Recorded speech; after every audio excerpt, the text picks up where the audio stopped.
Hey everyone, welcome to the Evangelist Garrett channel.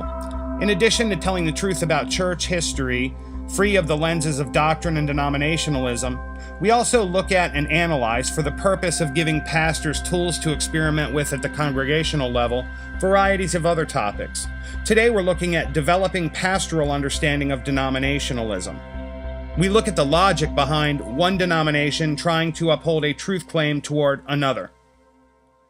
For the sake of understanding, assume that both denominations in the example are groups of believers. Two groups practicing different rituals and believing different doctrines highlight our comparison.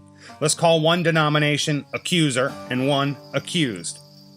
This all too common scenario means the accuser believes they have a clear revelation from God and an absolute understanding of truth, whereas the accused does not. For example, the accuser believes that Jesus Christ will return before the Great Tribulation to rapture all of his followers to be with him in the clouds. The accused believes Christ won't come to take the followers until the end of the Great Tribulation. My subjective view is more true than your subjective view. The accuser judges the beliefs of the accused. The Bible, however, gives no authority to a believer to judge bodies of believers with whom they disagree to any meaningful consequence or conclusion. There is no mechanism in the Christian faith that would allow this to happen. When Scripture speaks of bewaring false teachers or wolves in sheep's clothing, it is a call to protect one's personal self, not an explanation on how one should take authority to determine issues perceived in others. If Christ wanted a church at all, he would certainly have expected useful and open cultural exchanges, highlighting and celebrating how different sects engaged what he left to believers when he ascended into heaven. If he was, in fact, starting a universal worldwide movement, Jesus would have expected that denominations or sects would form around different cultural realities. Christ makes clear that he will address the false teacher. According to Paul, Christians can admonish, teach, and correct one another, but ultimately Paul suggests that God himself will work to unify the oneness of spirit among believers. The Apostle Paul's conversion to Christianity was Christ's measured decision to choose a man who could move the faith away from institutional Judaism and into the Greco-Roman world. Paul understood the difference between maintaining a unity of spirit in the movement and the denominationalism that would occur, sectarianism as he called it. In fact, it is quite biblical to say Paul is the one that introduced the idea that Christ fulfilled the law, mastering it for humanity and for all time. The Apostle James and several other apostles that had been with Jesus literally continued to practice Judaism, which, while common for that sect of Christians during the time, would not have spread the Christian faith into the multicultural explosion that Paul's work did. The Jewish historian Abram Sachar said it this way: "Such were the humble beginnings of the triumphant Christian church, a little brotherhood, united by love of a divine master, determined to live together by the principles which had guided his life.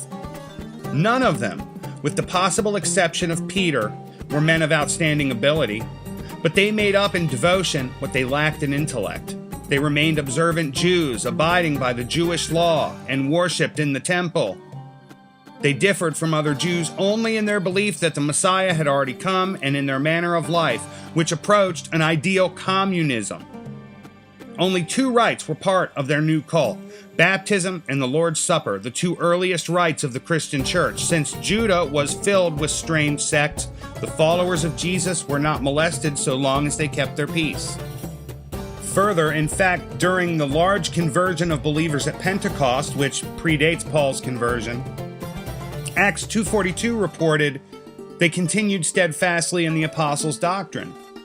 The apostles' doctrine for the early believers apparently included practicing Judaism daily in the temple, as it said in Acts 2:46. So continuing daily in one accord in the temple. Chapter 2 of Acts further reported that they were also beginning to do things that later by the 2nd century would define the church service, things like baptizing, reading the apostles' doctrine, fellowship, breaking of bread, and prayers. It would not have been uncommon for James and the Jerusalem Christians to continue practicing their Jewish faith at the temple and at the same time to identify something unique about them, like devotion to Jesus Christ. Sectarianism or denominations were common among first century Jews, with examples like Essenes, Nazarites, Zealots, Pharisees, Sadducees. There was precedent for sects to exist in the greater framework of Judaism. Peter seems to be the first strict Jew to come around to Paul's framing of the gospel, which aimed to distance itself from Judaism and include non-Jews. Paul put forth the idea that Jesus fulfilled the law, the consequence of which meant man no longer needed to practice the rituals associated with it. That meant in some ways they no longer needed Judaism. Peter's transformation from a strictly Jewish to a more universal apostle is told through events in Scripture. For example, he converted the Roman centurion Cornelius and his whole family. He's also given a vision showing him that the dietary restrictions of Judaism are no longer required. And he comes down on the side of Paul against the Judaizers, who were compelling non-Jewish believers towards circumcision. The truth is that within a short time, the diversity among sects was absolutely stunning. You can learn about early Christianity's diversity of sects in this video here.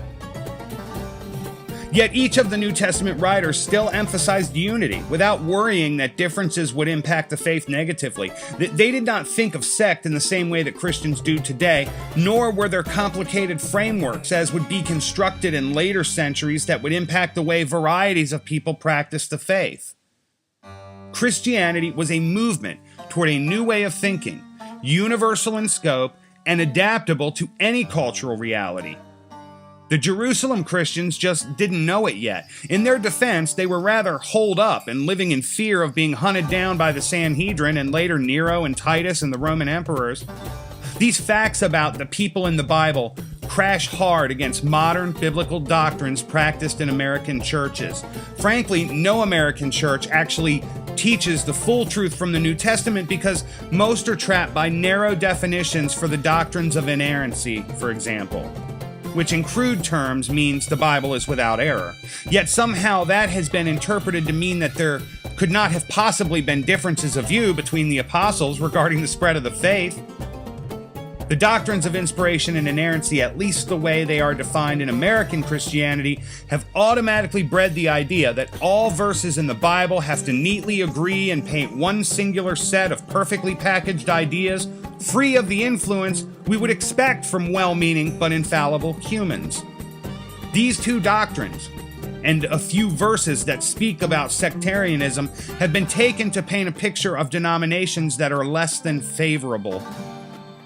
But in America, one can drive less than a mile in any direction and find a group of believers who hold different views than their own, who may have even had similar born-again experiences. Perhaps they use completely different biblical commentaries to support their doctrinal belief and come to different conclusions on a narrative of Scripture. This is not celebrated, but instead set up as accuser-accused scenarios all over the country. Let's go ahead and stop part 1 there, and we'll pick up this conversation in another video so it's not too long. In the meantime, I would love to hear your thoughts on this. Please leave a comment. Let's start a discussion about it below, and I look forward to talking to you on the next one.